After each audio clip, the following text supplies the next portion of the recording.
Halo guys, balik lagi sama gue Rizal di channel Wait a Minute dalam segmen Time to Story. Yap, pada hari ini tanggal 2 Januari 2023 gue mau ngebahas satu kejadian sejarah yang pernah terjadi di dunia, di mana cerita atau sejarah yang mau gue bawakan kali ini mungkin sebuah peristiwa yang sangat mengejutkan dunia karena melibatkan salah satu negara dengan kekuatan militernya yang sangat besar, bahkan salah satu yang ditakuti di dunia. Tapi masalahnya ya, pasukan ini harus kalah sama tentara yang notabene ya, negara yang lagi perang saudara lah gitu pokoknya. Oke, kali ini gue mau ngebahas soal kemenangan besar pertamanya pasukan gerilya Gerakan Revolusioner Vietnam Utara, atau yang lebih dikenal dengan istilah Vietcong, melawan pasukan Vietnam Selatan yang pas waktu itu didukung atau dikingannya ya negara adidaya Amerika Serikat. Nah, berita besar ini merupakan sebuah berita yang sangat menggemparkan dunia pada masa itu. Karena gimana bisa sebuah negara kecil yang pada saat itu baru terlepas dari penjajahan kolonial Prancis berkat adanya perjanjian Jenewa pada tahun 1945. Oke, kalau gitu nggak usah banyak cakap, mari kita mulai aja bahas ceritanya.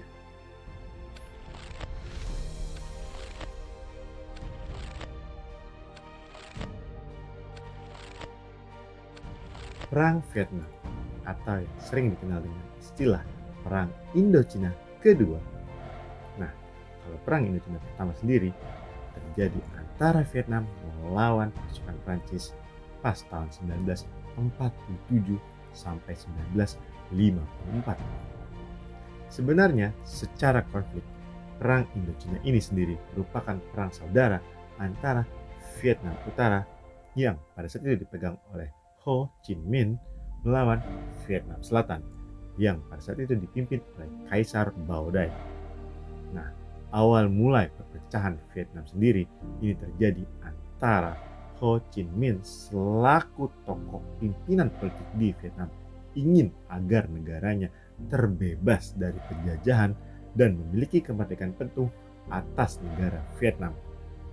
Tetapi sedangkan di satu sisi Kaisar Bao Dai yang menjabat sebagai pimpinan Vietnam Selatan ingin agar Vietnam tetap berada di bawah kekuasaan Prancis demi kesejahteraan dan pembangunan Vietnam.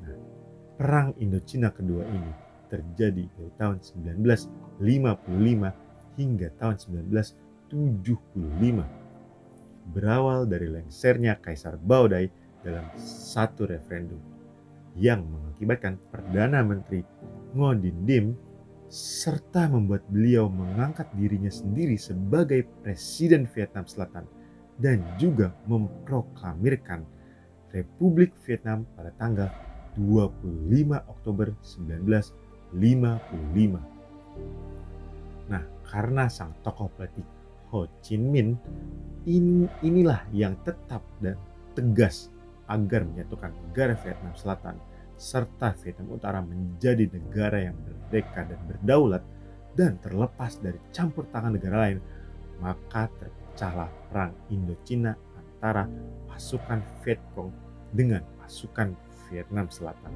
yang dibantu oleh tentara Amerika Serikat pada saat itu. Nah, ini nih satu hal lagi yang harus diungkap dari sejarah nih ya. Ada kabar yang menyebutkan kalau istilah Vietcong ini merupakan istilah yang disematkan dari sebuah dokumen rahasia yang terdapat di markas pertahanan Amerika Serikat di Pentagon. Dan kabarnya istilah Vietcong ini sendiri merupakan kepanjangan dari Vietnam Chong San yang punya arti komunis Vietnam. Nah, tapi istilah ini sih sebenarnya agak menghina ya menurut pengertiannya. Jadi ada juga yang diterjemahin biar kedengarannya lebih baik jadi Komite Vietnam. Ya, tapi kita udah terlanjur paham dengan istilah Vietcong. Dan faktanya Awal mula kata Vietcong sendiri muncul pertama kali di pertempuran Indochina kedua setelah Presiden Ngo Dinh Diem menyampaikan kepada dunia untuk membedakan pasukan komunis Vietnam Utara dan Vietnam Selatan atau yang disingkat ARVN, Army of the Republic of Vietnam.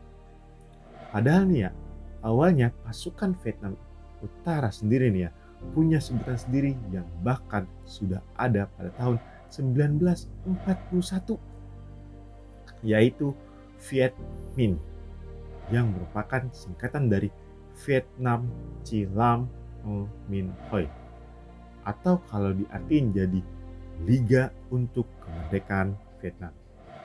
Buset, ribet banget bahasanya. Oke, kita lanjut lagi balik ke pembahasan sejarahnya.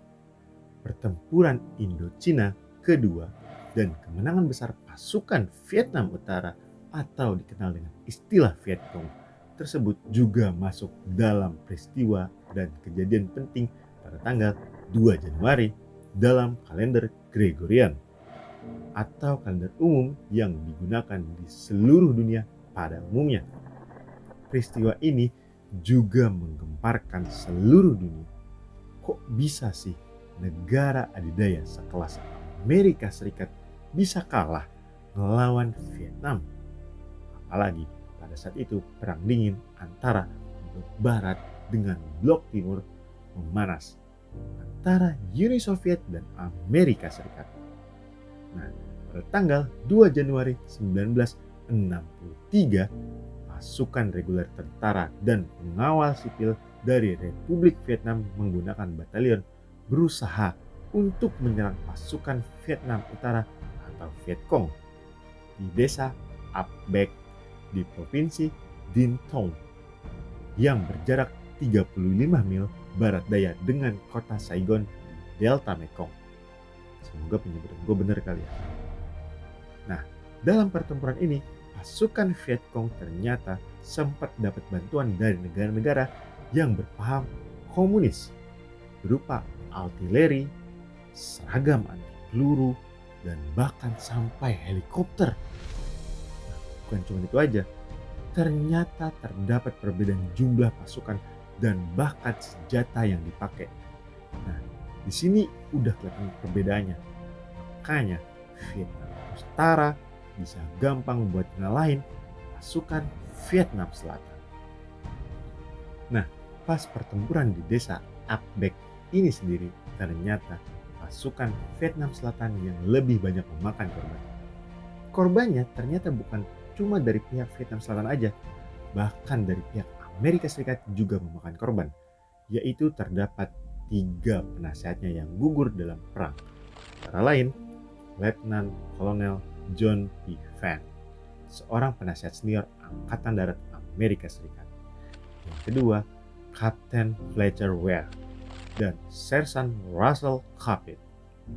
Dan ada fakta di balik pertempuran ini.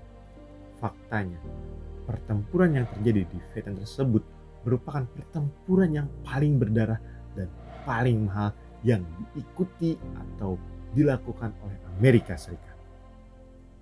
Karena ya, awalnya Amerika Serikat berpikir dengan ikut ambil adil di perang Vietnam bisa ngasih keuntungan dan juga bisa nanam pengaruhnya di Asia Tenggara.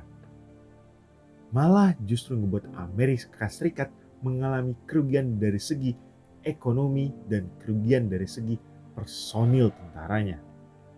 Total kerugian yang dikeluarkan pada saat itu adalah mencapai 761 miliar US dollar. Dan untuk biaya yang gak terduganya mencapai 1,4 triliun US dollar. Nah, sedangkan untuk korban perang itu sendiri dari kubu Amerika Serikat tercatat sekitar 56.000 personil tentara Amerika Serikat yang gugur serta 156.000 personil tentara Amerika Serikat mengalami luka-luka parah hingga cacat permanen. Nah, dengan catatan tersebut membuat pihak Amerika Serikat sebagai kekalahan perang yang sangat amat memalukan sepanjang sejarah. Coba bayangin, mereka bisa ngalahin dan bahkan ngehancurin sejarah Nazi dan tentaranya yang sangat amat berkualitas pada saat itu. Tapi ini mereka sama sekali gak bisa ngalahin gerombolan petani komunis yang senjatanya aja disokong sama negara lain. Sekali jangan pernah meremehin orang lain atau satu negara. Nah, taktik perang yang diterapin pasukan Viet Cong sendiri menggunakan taktik perang gerilya.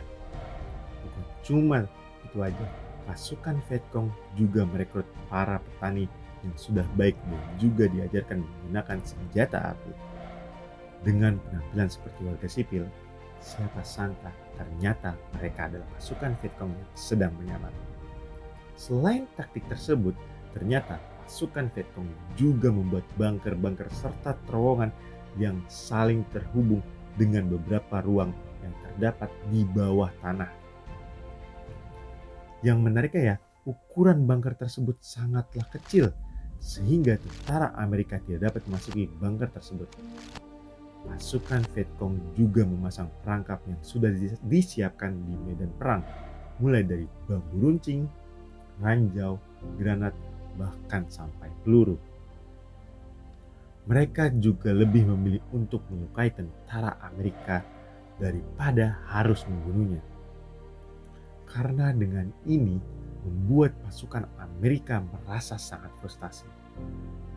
Bahkan para iring-iringan truk konvoi pasokan perbekalan juga tak luput dari target serangan pasukan Viet Cong. Dengan cara ini, mereka bisa membuat para pasukan Amerika Serikat serta ARVN kekurangan pasokan senjata, makanan, hingga obat-obatan. Dan karena hal ini juga yang membuat Amerika Serikat merasa mengalami kerugian yang sangat amat besar.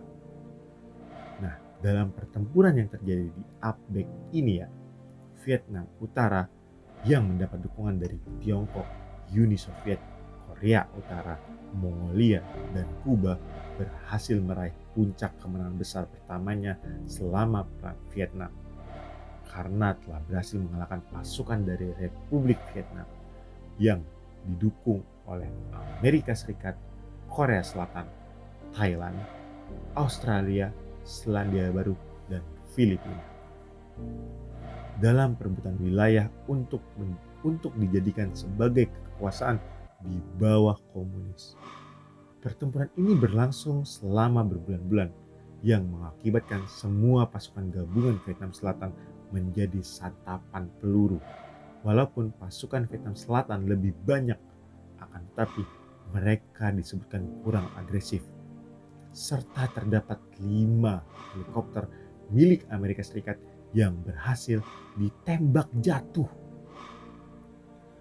Terdapat satu berita atau informasi besar pasca Perang Vietnam. Fakta tersebut adalah dengan adanya Pentagon's Paper.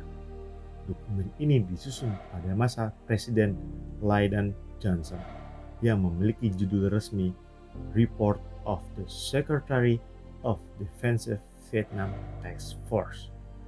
Buku ini disusun atas perintah dari Menteri Pertahanan Robert MC Namara, juga melibatkan orang-orang dari Departemen Pertahanan, sejumlah kampus, dan lembaga peneliti dalam penyusunannya, termasuk juga Daniel Ellsberg, mantan asisten wakil Menteri Pertahanan dan peneliti di RAND Corporation. Dokumen tersebut kira-kira terdiri dari 7.000 halaman yang di dalamnya selain menjelaskan tentang Perang Vietnam juga memaparkan keterlibatan Amerika saat di Vietnam dari tahun 1945 sampai dengan 1967. Dari semula Amerika yang menyokong Prancis, mengirim penasihat militer hingga benar-benar berada di garis terdepan melawan pasukan gerilyawan dari komunis Viet Cong. Oke guys, sekian dulu pembahasan gue mengenai sejarah kemenangan besar pasukan Vietnam Utara atau yang lebih dikenal dengan istilah Viet Cong. dalam melawan pasukan Vietnam Selatan dan Amerika Serikat pada tanggal 2 Januari 1963. Kalau dipikir-pikir ya, pasukan Vietcong ini berperang pakai logika dan siasat yang sangat amat cerdik. Ya pada intinya ya kan, peperangan itu atau tujuan akhirnya adalah kemenangan. Intinya ya, kalau sekarang ya, stop perang biar gak ada lagi banyak korban jiwa yang berjatuhan. Apalagi sampai tewas sia-sia. Oke, sekian dulu pembahasan gua. Dan sampai jumpa di channel Wait a Minute selanjutnya.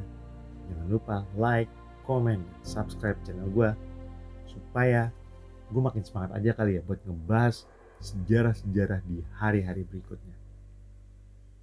Oke, sekian dulu dan see you di next video dan goodbye.